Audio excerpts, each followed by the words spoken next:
This is why the Florida Gators will win the 2025 National Championship. This is the Hub Digital, and welcome back for another edition of where we tell you all if the Florida Gators can win the National Championship or not. This is a series where we're going through all the top teams in March Madness and telling you what their ceiling is and where they can and cannot end up. Last time we went over Auburn, but today we're going to go over their SEC rival, the Florida Gators. The Florida Gators today, at the time of this recording, are coming into this SEC championship battle against Tennessee 29-4 on a 5-game winning streak.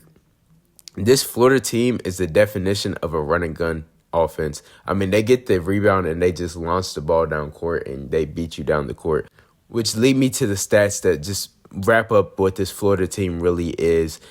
Just averaging under 17 points per game in fast break. They're third in the country in fast break points, second in the nation in rebounds per game, which is 42 rebounds per game, which is outrageous.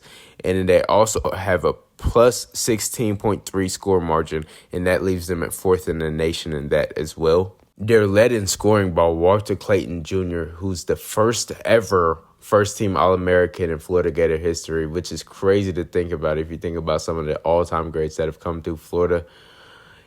Some people are calling him the Curry of college right now. He's averaging 17.3 points per game. And the Curry of college is a hard name to live up to. But if you look at some of these shots that he makes, I mean, he's pulling from the logo. And those clips earlier in the video weren't just the same clip over and over. I mean, he is pulling from the middle of every logo in the nation. Secondly, they have Elijah Martin, who's averaging just under 15 points per game. And if that name sounds familiar to you, he was on that FAU team that made a Final Four run. So he already has deep March Madness potential and experience. So they can lean on him whenever need be for any scoring if Walter Clayton has an off game from three, which he doesn't have very often.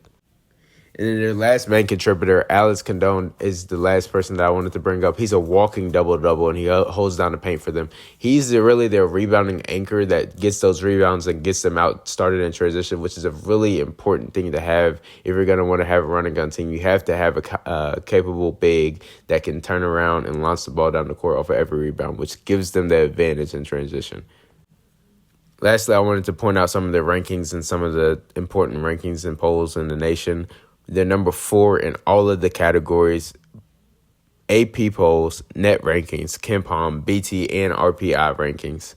That's despite a heartbreaking loss on the road to Tennessee by 20 points. They lost to Georgia as well, and they also lost to Missouri at home. Not the best losses, but let's get into some of their biggest wins so far that makes this Florida team have all the optimism for winning a national championship. So first, let's start off with a perfect example of when Walter Clayton doesn't have the game that you would expect him to have. In this game, he shot 1 for 6 from 3, but everything was picked up by Elijah Martin, of course, the seasoned veteran, with 18 points against the number 1 team, Tennessee, for a 30-point blowout. Now, here's an example of a Florida Gators game where everything goes as planned, where Walter Clayton had 19 points, Alex Condon had 17 and 10. I mean, this was a game where they just wore Auburn down and controlled the pace and beat Auburn at the game that Auburn likes to play. Again, this is another example where if all things are clicking, Florida can beat any team in the nation. This is an Alabama team that can score with the best of them, but I mean, not with Florida on this day. This was a game where even everybody from the starters to the bench warmers were just absolutely cooking all of the Alabama defenders, and all things were clicking for Florida. And then just one more example to show you that even when Walter Clayton does have an off night, they can beat top-tier teams regardless of who they are. Here's an example of them beating Texas A&M and really handling business at home. And that's going to do it for this video. If you like the content in this video, please leave a like and subscribe, and go check out the other ones. We've done videos on Auburn and Duke so far, and we're going to keep these videos rolling out to you all very, very soon. Thanks for watching.